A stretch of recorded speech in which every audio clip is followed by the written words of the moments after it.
Okay, guys, so that was today's song, guys, and I hope you enjoyed that. Again, it's a very powerful worship song. There's a lot of emotion that is in that song.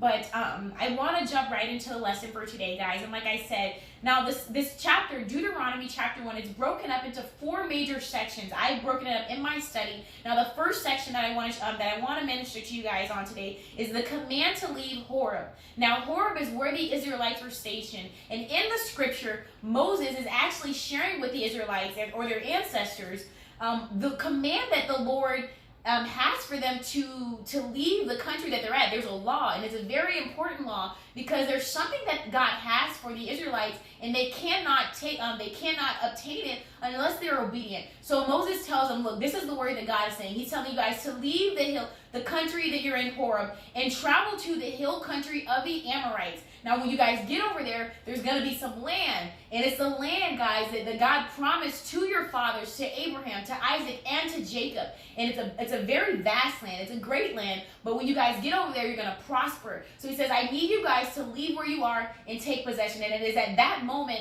that the Israelites have a very important decision to make. They have to decide, do we even want to do this? Do we trust Moses? So that's right there is already there's a decision, a choice that needs to be made. And the text conveys this even further, and I want to share that with you guys today. Now the text states in Deuteronomy chapter 1, verse 1 through 8, I'm only going to share with you guys just a few portions of the text. It states, now these are the words that Moses spoke to all Israel beyond the Jordan in the wilderness, in the Arabah opposite Shuf, between Paran and Tophel, Laban, Hazerah, and Dizahab. It is 11 days' journey from Horeb by the way of Mount Seir to Kadesh Barnea. In the 40th year, on the first day of the 11th month, Moses spoke to the people of Israel according to all that the Lord had given him in commandment to them, after he had defeated Sihon, the king of the Amorites, who lived in Heshbon, and Og, the king of Bashan, who lived in Ashtaroth, and in Edrei, beyond the Jordan, in the land of Moab. Moses undertook to explain this law, saying, the Lord our God said to us in Horeb, you have stayed long enough at this mountain. Turn and take your journey and go to the hill country of the Amorites and to all their neighbors in the Arabah, and take possession of the land that I've given you guys. Now that right there is extremely important, because what Moses is explaining to the people is that, there's something that God has for them. There's something really important that you guys have to take possession of, and he's giving them all these details. He's really specifying. I mean, all those weird names that you guys are hearing in the scripture, what that is, those are the names that, those are the names of some of the places, as you can see, they're really complex names. They're not typical names. They're not like Los Angeles or Santa Monica. They're not typical names of cities. But I want you guys to look past that. I want you guys to really grasp the context of the full scope of what it is that God is commanding Moses to do, right? And that's really important, because it's at that point that, they have to make a decision about what they're going to do. Okay, so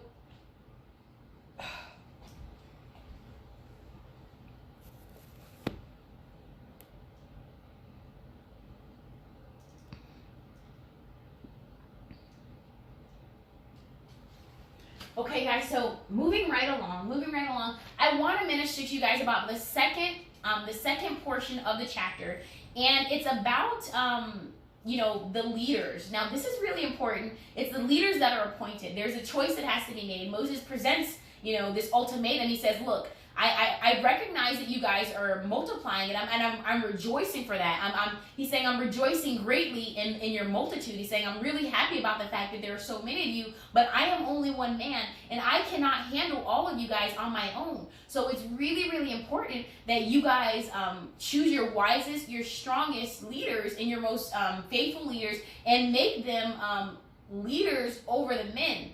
Leaders over the people. And, that's really important, because anytime there's a very important task at hand, there's always people that God puts in place to be the leaders. And that's extremely important. Not only that, Moses realizes that there are judges that he wants them to be appointed. Moses is saying, look, I will oversee the judges. And anytime, there's a second opinion that is needed, I want you guys to come to me so that I can have the final say in any legal matter. But he's saying, I want these judges, the judges that you decide, that you choose, they need to judge they need to be fair. You know, he doesn't want, you know, there to be any bias in their judge. He knows that they're going to run into decisions where they're going to need to have they're going to be legal matters. And so he's saying, well, you guys are going to need judges. And the scripture actually conveys that very well.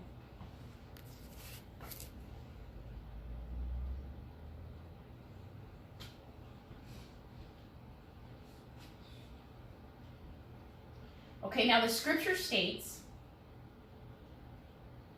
Deuteronomy chapter 1, verse 9 through 18, at that time I said to you, I am not able to bear you by myself. The Lord your God has multiplied you, and behold, you are today as numerous as the stars of heaven. May the Lord, the God of your fathers, make you 1,000 times as many as you are, and bless you. And he has promised you, how can I bear by myself the weight and burden of you and your strife?